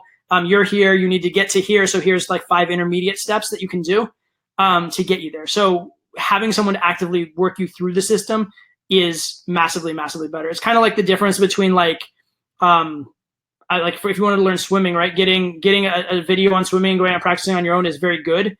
Getting an actual coach to be there with you and correct the little things in your technique is what you want to do if you want to get really excellent and get really, really fast progress. It's the difference. Or for example, watching a video on tennis versus hiring a tennis coach. Coaching is obviously massively better, but the video is very helpful, right? So that's the kind of thing. And obviously the system is much more than just videos. It's a lot more in depth than that. I'm just making an analogy. Program related. If I'm doing 2 days, 1 day and 1 night, do I work with different coaches? So generally for this program, we have guys go with one coach, but we are flexible on that. The reason why we generally lean towards one coach is I want the coach to be with you and see your progression. We want you to work with him and be familiar with your sticking points, be familiar with your progress, be familiar with your growth over the course of that, because the more in-depth you work with a coach, the more he's going to be able to tailor things to you. However, yeah, we have certain circumstances where guys do that, right? So maybe a guy wants to do day game and night game, and they want to be with a day game specialist coach for part and a night game specialist coach for part. Absolutely can do that. Basically, you're getting a number of sessions with my coach, and you can use them as you like. Also, since we have certain guys that are better with online game versus live game, if a guy wants to do both, we've had do some of the sessions with our online coaching specialists, stuff like that. So you absolutely can tailor it, you absolutely can tailor it. We recommend one coach in most cases, but we're open to it, and we're open to however you really want to utilize the program for your own best results. Okay. So Todd, is it 1 hour coaching calls or 30 minutes? It is 30-minute calls with the coaches. They oftentimes do go long, to be fair, but it is scheduled as 30-minute coaching calls with the coaches. So that's what you're gonna get. But you can get a lot of depth out of 30 minutes. The calls with me are generally an hour or more. It really depends how many questions I get, but it's very rare that they're under an hour, and sometimes they're up to 2 hours, and even with bonuses and extensions, like I've said, that sometimes happen. So you'll get a lot of time with me and with the coaches over the course of it. Okay, question. How do you practice being flirty with day game? Are there any exercises to get better at it? Yeah, there are tons of exercises. Actually, inside the system, there is a section on different exercises you can do for flirting, establishing premise, those kind of things. We have at-home exercises, in-field exercises, those kind of things. And then if you work with a coach, they're going to assign you exercises every single week along these kind of lines, whether it is for being flirty, for closing, for opening, etc. So yeah, for everything we have in game, we have a lot of exercises we've developed over, in my case, 2 decades of coaching. And then I've passed a lot of those on to the coaches, and they've even developed some exercises on their own. Like sometimes the coaches will tell me missions they're assigning students. I'm like, wow, that's really genius. I should implement that as well. So I actually learn from them sometimes too. But yeah, we have a lot of exercises for those things. Someone else is asking, is it really 24 hours only? Yes, it really is 24 hours only. Please don't test me on this. I hate when I get those 48-hour later emails and like people like, hey, can I please do it? And I really want to say yes, but I can't because it's not ethical for me to do so. And usually because we're like at capacity and there was a reason for the limit in the first place. So yes, it really is 24 hours. Please don't test me on it. It's always tough for me to say no, but I will. Okay, let's see what other questions we have here. Excuse me. All right. Hang on, we got some more coming in right now. All right, I'll get to one more, and then there's one being typed as we speak. What style of game would you advise for towns where reputation matters and all the girls know each other? For example, day game may end up with one having a reputation. Yeah, in a small town, I really recommend doing a slightly different style of game. A lot of the same things apply. Flirting applies still. Being attractive still applies. But you really want to take a much more social approach. You really want to engage groups more. You want to deal with the guys more, and you want to play a lot slower. I actually have a couple coaches who are specifically tailored and trained at this. One of my coaches, his name's Adam. He actually was a personal trainer for a really long time and is amazing at being in the same environment over and over again in a small environment, having everybody love him, having all the girls chase him, that kind of stuff. And it's like, he's like, it's kind of ridiculous actually. If you ever go about his life with him, it's like everybody in the world is his friend and the girls are all like googly eyed at him. It's ridiculous. So he's one guy, for example, that I recommend a lot of times for those kind of small town game things because he's absolutely incredible at it. And then some of my other coaches have that kind of same thing too. Matt has been in like the Vegas nightlife scene where you see the same really hot girls over and over again. You have to deal with that. Garrett's really good with getting follow up and getting girls to like really fall in love with you. Okay, cool. Sorry, I just got some quick notes. All right, so yeah, but again, my coaches work specifically on those kind of things. But yeah, the adjustment is be a lot less quick in your game. Don't try and knock the ball out of the park in one interaction. Instead, build a reputation, build friend circles, in addition to doing whatever cold approaches as well. Can you please talk about how the coaches listen to infield? What is a typical coaching call? That's a great question. Coaching call, oftentimes, well, usually what it'll start with is whatever your mission was from last week. They'll go over your mission with you, try and get feedback on it, see how things went, help you through whatever sticking points in addition to that. They'll also listen to your field reports, or oftentimes infield filming or recording. If you record infield, there's various ways we can do it. You can either send the audios to the coaches. You can play it through you can play it online and share it that way with you having control of it. There's different ways. There's even like shared chat rooms you can do.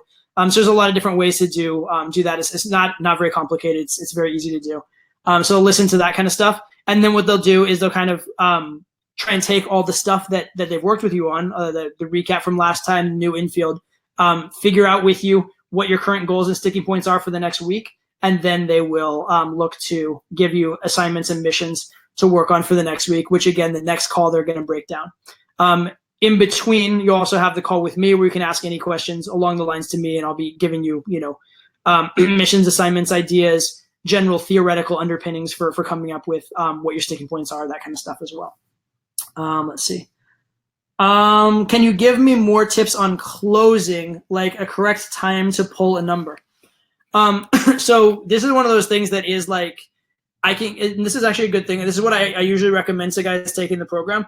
I say general questions, ask me. Specific questions, ask the coach.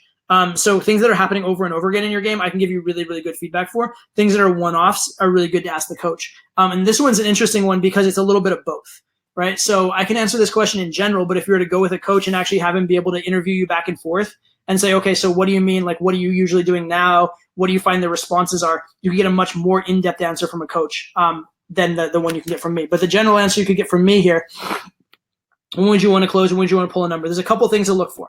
Number one, in order to have a solid number, you probably want to be through the first few phases of the approach. Obviously, you need to have opened in some way. You need to have established this man to woman. At least it will help massively. You can get friend-to-friend numbers, but they're a lot harder to convert, both in terms of getting them out and on the date. So you usually want to establish premise. And then what you want to do is the next stage that I talk about in the system, which is called evaluation, which is where the girl has proven herself to you and you've seen something about her besides just her physical appearance that you like. Because now the number makes sense. Now it makes sense that you, a high-value guy, would actually want to take her number because she's shown you something other than just her appearance. You as a high-value guy should be able to get tons of hot girls. So what's special about her? So once she's proven that she's special a little bit, now the number makes sense. Now the number seems legitimate. And that's when you want to be closing. The other time, though, that you want to close is if you have to. Like if you're running out of time, friend's about to show up, she's about to walk into her work, then you have a time constraint close, and then it's a bit more technical, where you want to kind of like force evaluate quickly so that you can get a number. So those are the times. The other time that you want to say when it's time to pull a number is when you've progressed the set as far as you can. So you understand that a number isn't the end goal. The end goal is to pull, right? A number is it's a success, but it's not the full success, right? So you want to be trying to pull and taking a number when you can't pull. As a beginner, that may sound crazy. You may be thinking, oh my God, a number would be amazing. And that's true at first. But eventually what you want to be doing is taking the number when you can't take it further. All right. Next question. I'm 38 years old now and have a feeling that most interesting women of my age, 30 to 35, are already occupied or not so dateable anymore, or they're not open to men anymore due to bad experiences. How do I cope with that? So what you want to do here, first of all, you're wrong. First of all, girls between 30 and 35, there are tons of them that are highly available. In any kind of reasonably big city, you'll find tons and tons and tons of them. And they're going to be more open to dating than just about anyone you're going to find. Also, a lot of them will be way more actually chilled out and relationship focused than you might think. I know there's this whole like red pill thing of like every girl over 30 that's single is damaged goods. It's not necessarily the case. A lot of girls just focus on their career a lot. A lot of girls maybe were in a relationship and then something happened, their husband dies, things like that. That doesn't mean anything negative about them. It just is what it is, right? So I wouldn't worry about that. Also, oftentimes girls that age know what they want a lot more. As you get better with game in general, you'll actually find that girls are a lot better behaved with you and bring a lot more to the table. So it's not just this question of you're getting the random crapshoot lottery. You're actually improving the selection of girls you get through your game and through the way girls are reacting to you. Great question here. Is it possible to upgrade to a 1 hour call from 30 minutes? Yes, you can do that. If you want to do that, what I would recommend is to sign up for the program to lock in the deal and then shoot us an email and let us know. Or if you'd like to, we do have customer service like on call throughout these 24 hours. If you notify us you want to upgrade to the 1 hour package beforehand, then we will, if you notify us within that time period and then we get back to you and then you go ahead and purchase, we will honor the fact that you reached out to us within that 24-hour period. So that should be very, very doable. I would guess, I have to think, but off the top of my head, I would say the upgrade price to add to 1 hour calls, let's say we'll say 500 more to go to 1 hour calls if you want.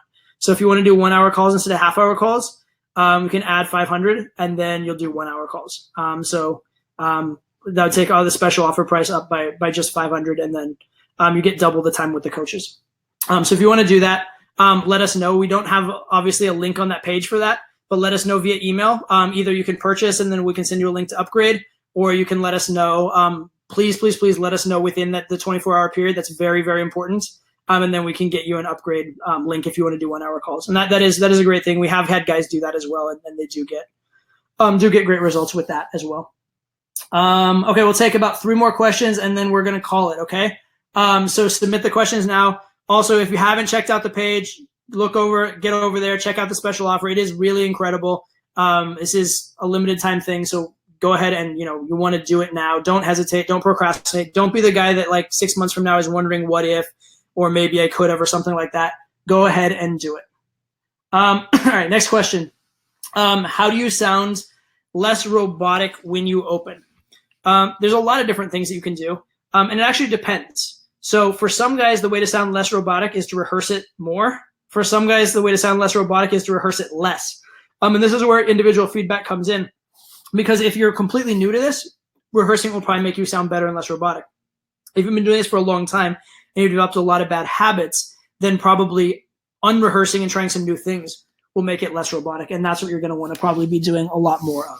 Okay, so one way or the other. But try and really feel it when you're saying something. So if you're telling a girl, hey, you seem intriguing, I want to come talk to you, you want to actually sound like you think she's intriguing. You want to be like, hi, you seemed intriguing and I wanted to come talk to you. You know what I mean? You don't want to be like you're reading off a page. You want to actually mean it. When you give girls compliments, you say, hey, you're quite cute. You want to like be looking them in the eyes and thinking, God, this girl's hot. I love this, right? You want to have some emotion behind your words and be really feeling it. Because game is not just about delivering lines. It's about delivering lines the right way, at the right time, for the right reason, etc. And that's where, digging deep and getting feedback on your sets can really help for that. So the big thing is to actually mean it, right? Actually mean it. And then to a certain extent, if you're robotic because you're terrified, practice to the point where you get some competence and you're not terrified. Program related, if I want to upgrade halfway through the program, is it possible? Yeah, you absolutely can do that. We're pretty flexible with this because it's a one-on-one program. So say, for example, if I said, 500 to upgrade the calls to an hour, if you got through half of the program and wanted to upgrade your remaining calls, we could just prorate the upgrade. We're pretty flexible with these kind of things. I like to really do what's best for you guys. So yeah, we're pretty flexible. We can definitely work with you guys. The big thing is just get enrolled in the program, and then you can tell us what you want from there in terms of customization. And again, remember, you have an intro call with one of my staff, intro call with me. There's a lot of time to get you oriented to the program. So yes, we're very flexible with that kind of stuff. If you have specific questions with that, shoot us an email, but shoot it ASAP. And I really do recommend getting the order in early. And then we can always alter or change things from there. That way you make sure you get in before we're sold out or before, before the deadline lapses. What do you do once a girl is attracted to you? The first thing you do is take a deep breath, relax, and smile and add to your confidence. That's the first thing you do. And then the next thing you do is escalate. Remember we talked about early on, game is escalation, right? So you take the next step. And that's the beautiful thing about the system is it is progressive, right? So it's first you open, then you do premise, then you evaluate, then there's narrative in there, which is complicated, but then you close, right? So essentially, whenever things are going well, it's a really good indication that you're ready to move to the next stage. So if you open and she loves you, great indication to start in premise. If you're in premise and she loves you, great indication to start evaluating her.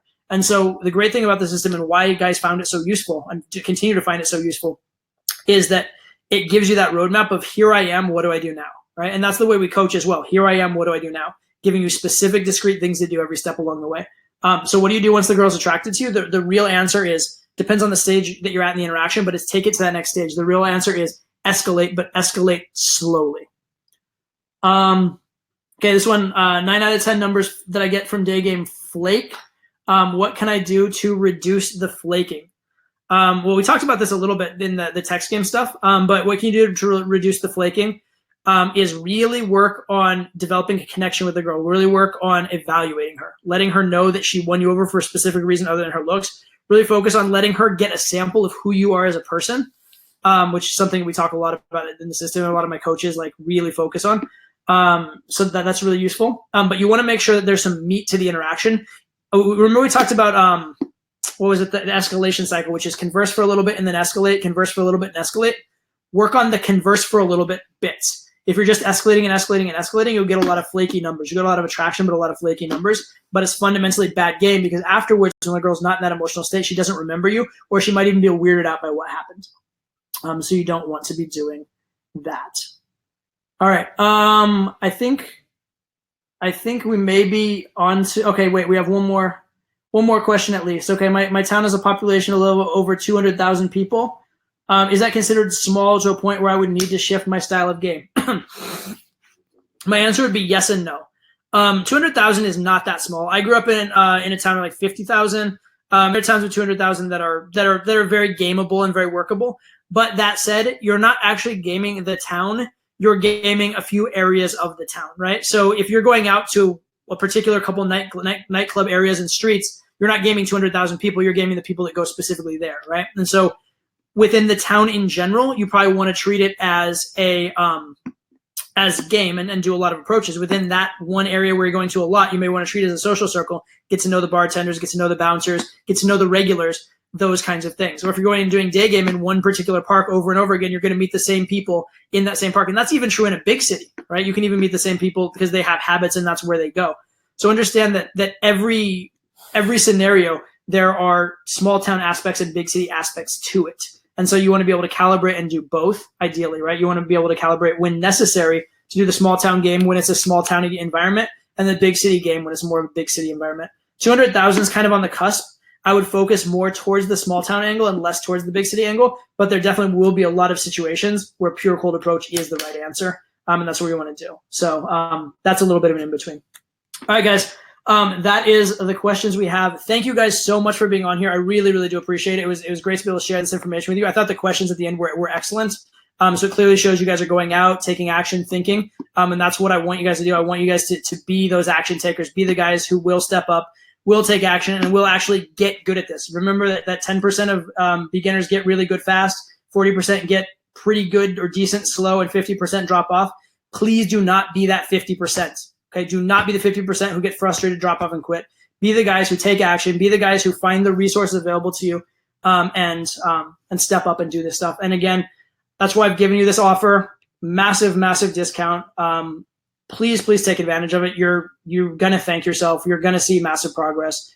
And that's what I want is to see you guys on the flip side of this and see you guys as like having the game you want, having that life you want. So make this the first step in stepping up. Don't make this the next time you're taking an excuse. So again, one last time, there's the slide there, toddvday.com/summer19, or check the link that I assume is still in the chat.